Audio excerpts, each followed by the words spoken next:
Who would ever want to be an electrician? It's the most ridiculous job ever. I give up. This is the last ever episode of Artisan Electrics. I made a massive mistake. This is not clickbait. I genuinely made a huge mistake on this job. Let me explain.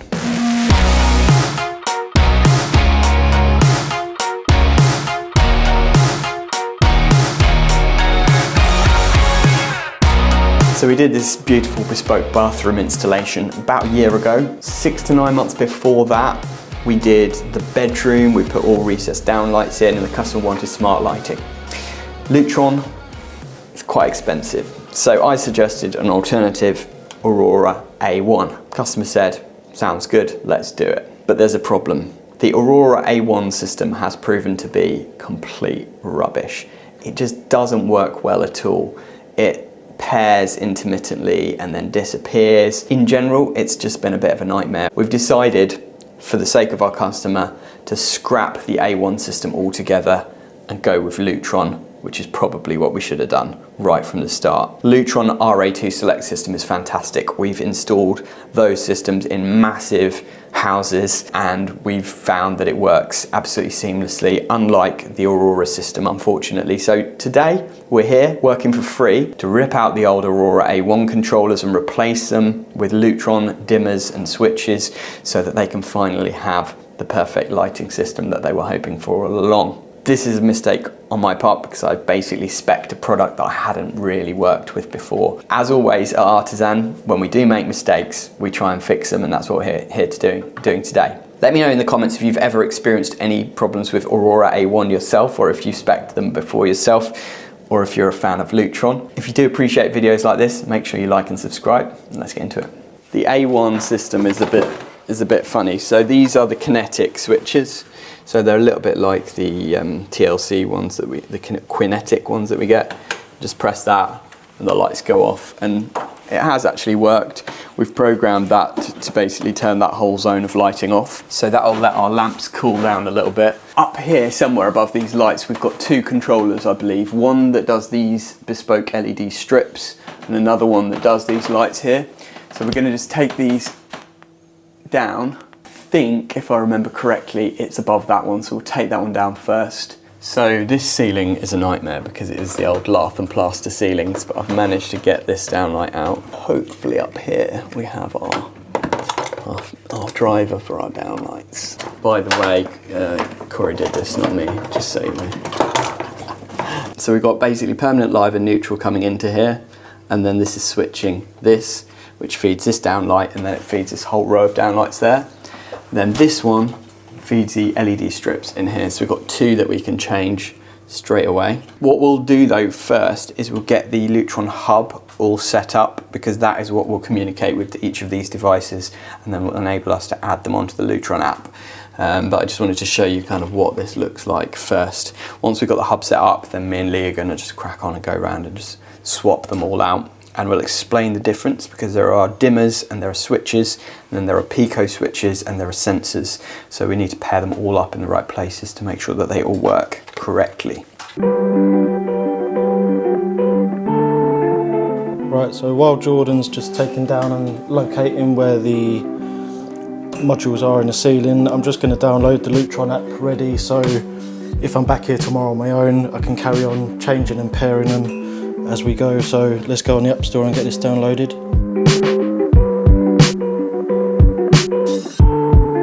This is the main repeater. So this will plug into the Wi-Fi router in the house. And then we will have a secondary repeater just to boost the signal, which will go up here somewhere. Hopefully we've got a network socket that we can plug it into, but I think even if we don't, it'll probably just take the signal from the other one and boost it out. So did it not say on Tradefy that we have to run a hardwire to the second one? Well, I think it's better if we do, and I think there is a network socket in there. Oh, so we can just come off. So if we can, we will, but otherwise we'll try it without. But I think there is a network socket in there if I remember correctly. Alright, well, if I go get a label printer and I'll go get Jackery, because that's only on. Yeah, 18%.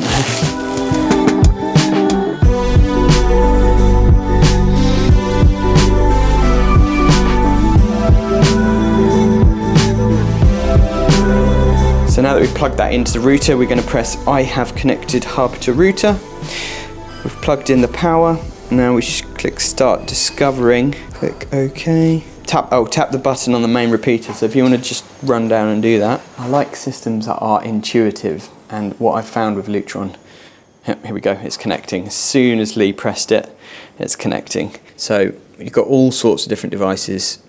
The main ones that we're going to be using are the 240 volt inline dimmers or switches. A dimmer is what it is, obviously it will dim the lights. A switch is literally just a switch on and off. So for things like fans, you don't want to put them on a dimmer, you put them on a switch. But for most lights, if it is dimmable lighting, then we'll put it on a dimmer. So if we do wireless repeater first, it just says plug the wireless repeater's power cable in to an outlet and hold the button for 10 seconds.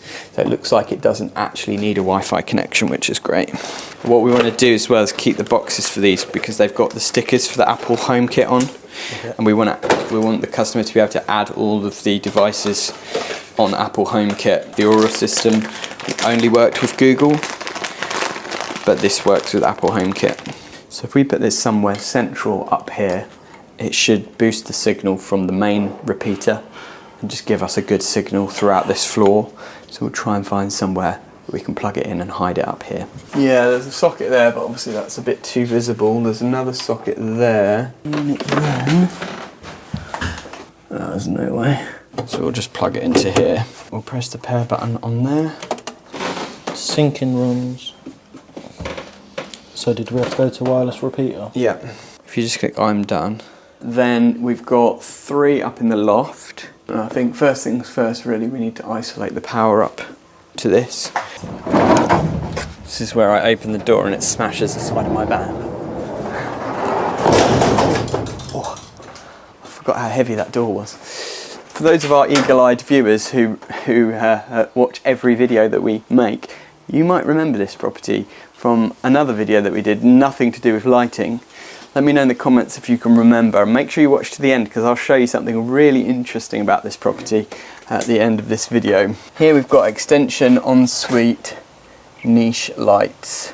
I'm going to call Lee and then just make sure it goes off before we come back up. This one? That's the one. Brilliant, okay, perfect. This main one's off, but this smaller one, the light's still on. I'm just trying to remember what circuit that would be on. That's not from a fuse spur up in the loft, is it? Because I think there was a fuse spur next to the where that transformer Let me was. just check. I can turn that off and see. I'll give you a holler. I think this is just something to do with the shower pump. Now you may be thinking, Jordan looks slightly different. What's changed? I decided I was fed up with the beard and I'd go clean shaven again. It was just slightly doing my head in. Felt like I looked a bit creepy with it sometimes. Okay, so this is some kind of LED power supply.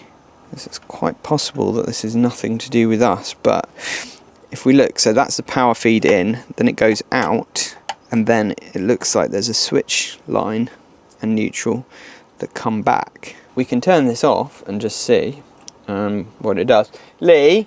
Yeah? I'm going to turn that off. Yeah. Just let me know if it goes off that driver. Okay. Yeah, still on. Okay. No, so this is something completely different, I think. Basically, these feeds were feeding these downlights, and there's another feed here which is doing this module which goes over to the LED tape above the sauna, but that's still live, so we're just trying to find the circuit, but we've turned off most of the lighting circuits and it's still on, so it must be spurred off one of the sockets somewhere, so we're just trying to locate where it is. I'm going to have to look back through my chat with Corey and see if he mentioned anything. Man, that was a faff. I could have sworn that I made a video about it last time to say which circuit did what, did what, and for some reason I can't find it, so a bit of a guessing game. So good thing to do before you stick that back up, label the circuit number, so label that to say what lights it's doing so that everything's super clear. Yep. Label, hashtag label everything.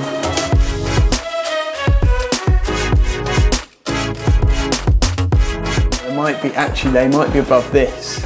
The ones for this LED tape. Whether to pull these out or whether to do it from above. I think we can access these ones from above. And there is a fan as well which needs an inline switch.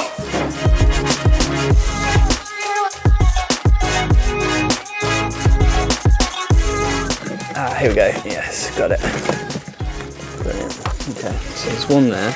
This one is for those LEDs in that niche. Where is the one for niche LEDs? Down here. They're basically right below this staircase. So I think there's going to be one below that board there. So directly below here is that little niche where the coffee machine is and the LED strips are and everything. And somewhere for those LED strips, there's going to be one of these Lutron controllers needed. We've got to find the old Aurora one, and I think it's probably under this board. I'm not really sure where to start in terms of trying to get this board up. Well, I know that I've had this middle one up before. In fact, yeah, there we go. That was easy. So we definitely got access there. I think those are actually the downlights in the dressing room, which are on a different Aurora controller, which we might have to change anyway. They must have had that up. I mean, it looks like somebody's had this board up. Why, oh why, oh why? Let's see if I can lever this up. Right, that's the one. So, there we go. We have a junction box with Corey's writing on. Underfloor heating sauna. Where on earth are the drivers for those niche lights though? Oh, hey. I think Corey wired them off a fuse connection unit each because he couldn't get power down from above. So I think they might be hidden in the wall behind the fuse connection units. Alright, let's talk about these switches for the moment. So these are the old kinetic switches which are now going to be redundant. And they're actually not wired, so they literally just create a little bit of kinetic energy to send a signal to the receiver in the ceiling. However, the new ones that we're going to install, the little Pico switches, are actually going to be battery powered. But they've got very long life batteries, like 10 years sort of lithium batteries in them. So what we did when we installed these is we removed the actual switch. We basically just bridged out all the connections in a Wago. It's basically permanently powered up to the driver and then from the driver to the lights. So what we can do now is put a cover on this with a Pico switch on, and then the Pico switch will be pressed and these lights will come on. So this is the little holster for the Pico switch, and this will screw back onto our existing switch box.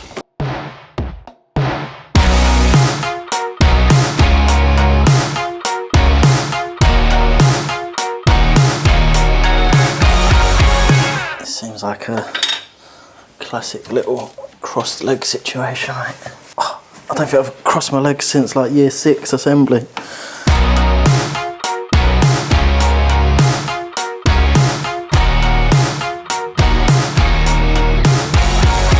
So we've got these LED niche lights, and we were a little bit at a loss as to where the drivers were for them. So I FaceTimed Corey over in Norway, and he told me that they were under here, which makes sense actually. So we've found them, but that means we've got another 2 Lutron dimmers to go in here, one for either side. It's quite a lot actually, there's quite a lot of dimmers going in here. It's, yeah, I hope we don't run out. By the way, today's video sponsor is Tradify, which helps us to manage all of our back office stuff. Tradify is a job management software for tradespeople like you and me to help us get organised, do invoicing, quotes, contact with customers, receive new inquiries, book and schedule jobs. If you haven't tried it yet, why not? It's an amazing platform that could save you so much time in the office in the evenings. So head to the link below to get 50% off Tradify for your first 3 months using our special discount code. In this little T-point area, we've got one under each shelf. So under the plinth, we've got our 2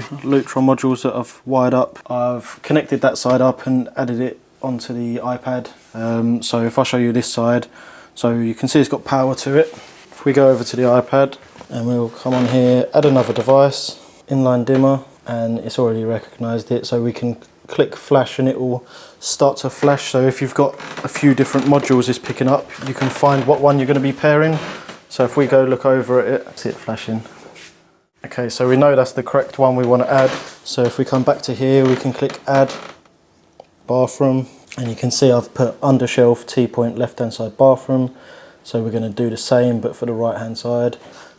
And there we go, you can see it's added to there. Sweet, so that is all set up on there. So we'll just carry on, and when we get the other circuits turned on, we'll just pair all the ones in the ceiling, and then them lights can go back up into the ceiling, and we know it's all sort of talking to each other. So that's one advantage with these Lutron ones versus the Aurora ones.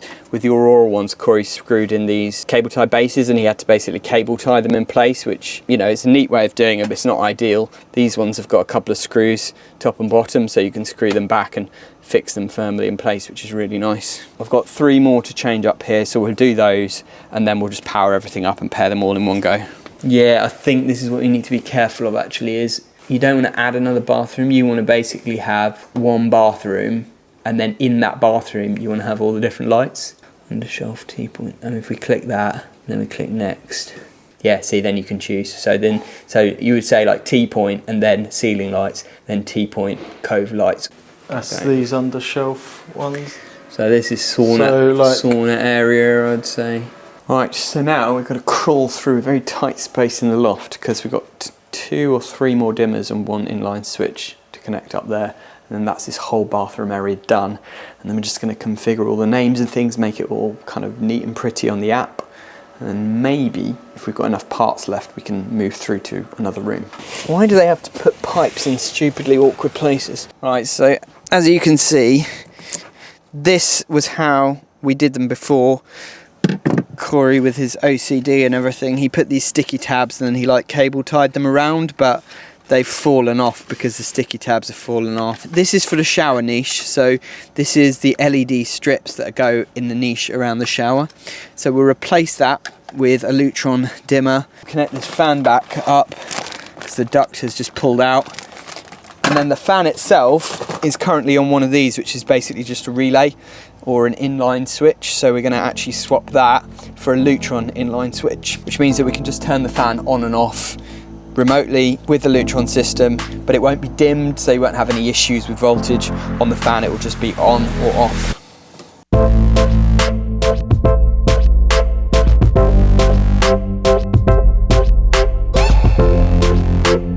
I find it really irritating when they do like a really small Phillips screw on something, because can't get a flathead in it. You have to use a tiny little flathead, and never, like, let's face it, we've never got like a tiny little Phillips screwdriver in your pocket.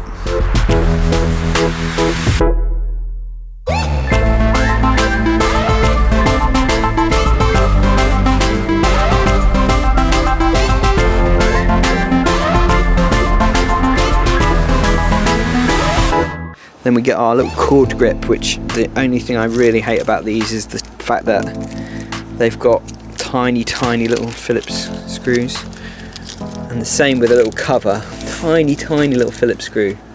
It's like, how are you supposed to get a screwdriver that fits that? I mean, it's teeny. You should have one with that yellow and red set. I've got the same screwdriver. I just end up, I probably do, but then it's like the least used screwdriver that you just always leave in the van because you think it's just taking up room in your bag. If that's all of the bathroom lights, which I think it is, I would suggest that we do the bedroom and dressing room lights. We need to find where the driver is above the lights. I've got a feeling that there's one under there somewhere, but not sure. So this is what I was saying to you guys I would let you know about. This is a 110 volt transformer system. They've got American 110 volt sockets throughout the entire property basically. It's pretty overkill, but I think it's because somebody who lived here before was American and they didn't want to buy all new appliances, so instead they had 110 volt sockets installed everywhere. Not sure about the cost saving there, but very interesting anyway. So we're going to flick that breaker on, and that should liven those up now. So that power should be back on for those now. The lights are on, which is good. So it's found 2. Okay, I mean there should be 3. Try flashing one. It says 1 should be flashing. That's the fan. It's turning the fan on and off. I can hear it. Yeah. Yeah, that's the bath shelf lights. I remember which one I put it at. I think, if anything, I bet that it's that one. So this is the old Aurora dimmer, and it's basically like a battery powered dimmer. So you can press it, turn it, but again, they just didn't really work very well at all. So we're just going to put a Pico switch on here instead in its place. So to add a Pico remote, very simple. Again, in the app, all you do is do add Pico remote, and then you just press and hold this 10 seconds until it blinks quickly. Oh wait, the bottom button, I'll press the top button, that's why. There we go, instant. So you've got to associate this with the room that you wanted to switch. It would be, yeah, that's it, first floor bathroom. Next. And then does it show all what we've added into it? And then you can get it to control the lights, for example. And this is basically, yeah, just like a PIR sensor. You can get ceiling mounted ones of these. We do have one on order, but it's been delayed. So for the moment, we'll use this wall mounted one. Actually, I think, to be honest, the wall mounted will be fine in there anyway, because that is what they were using previously. We pop the battery in, slide that closed. If we do add another device, and then we do occupancy/vacancy sensor. So we press that for 10, and then we should see an LED blinking quickly in that one. There we go. Put that with the same room. And that's what I love about Lutron. It's so simple, it just works every single time. So I won't stick it up just yet because I'm not 100% sure what the client wants, but potentially, yeah, we can just stick it up there, and then that will light things up when the client walks in. But for the moment, we'll just put it on the floor. So the nice thing about these, so see that? It's just turned off all the lights in this space. Press it again and it turns them on. And it does like soft dimming, so it's really, you know, it's not like a harsh turn off, turn on. It's like slowly, softly dim the lights, slowly, softly increase the lights, which is great. So this is where I have to test my memory. I feel like this one is, oh man, I remember these downlights. They're an absolute nightmare to get out. But I feel like this is the one where I hid the driver. So I'm hoping if I can pull that out without crashing the ceiling into a million pieces. Oh, and there you go. Exactly what I knew was going to happen. These downlights are so annoying. I'm going to get this down and it's not going to be the right one anyway. You just know it. Yeah, exactly. I mean, it should be, because the cable goes that way. Oh, yeah, you see? It's just like impossible to do it without smashing the flipping ceiling out. Oh, yes, here it is. Logic. Pure logic. Thing is, we should be able to see above this one as well. It's like this weird, like, membrane insulation stuff. It's like layers of silver papery stuff. It's probably like structural. No. Right, okay, well at least we know where that one is. We can change that one. Just got to show Lee downstairs in the kitchen and the TV room. Who would ever want to be an electrician? It's the most ridiculous job ever.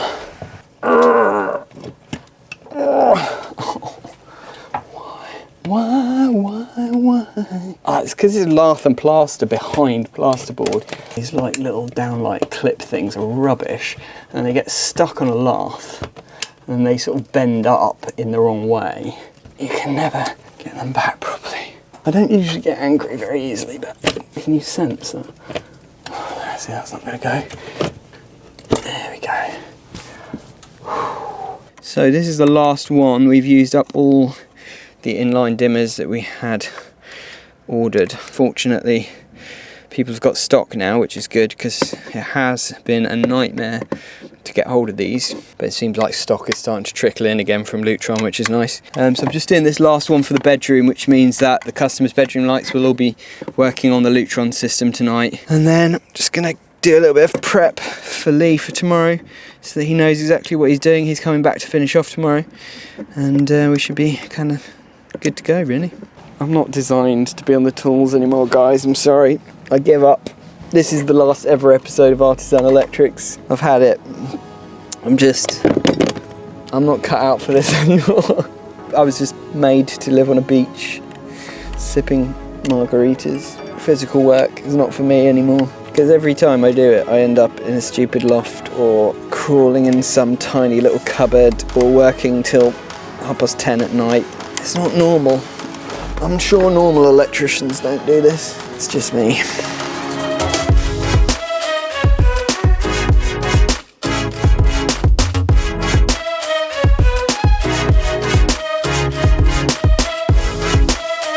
This is all working.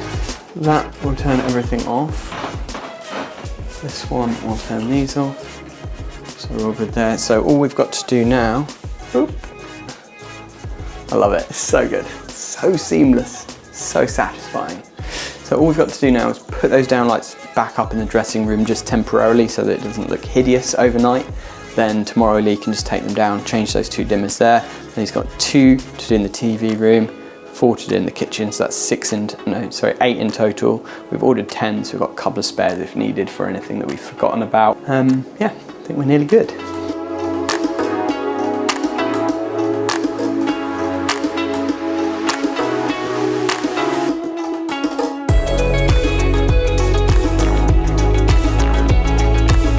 So I just added another one to put by the bedside so that the customer can either turn them on and off from there or turn them on and off from beside the bed like that. Just gives them super flexibility. Obviously they can do it with the app as well, so they've got plenty of options. So I hope you've enjoyed watching this video as much as I've enjoyed installing these Lutron products. They are an absolute dream to work with. Intuitive, they just work, and they work really, really well. Make sure you like and subscribe if you haven't done so already, because we've got loads of great videos all about this kind of stuff. And after this, there's going to be another one that you can watch that YouTube will recommend to you because it knows the kind of videos that you might enjoy.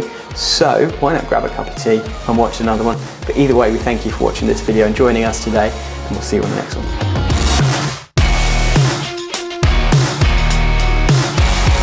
So it's quite handy. In fact, oh, wow. You couldn't have made that up. That was amazing. This fell off and it dropped onto the switch and turned the Hoover on. That's pretty impressive.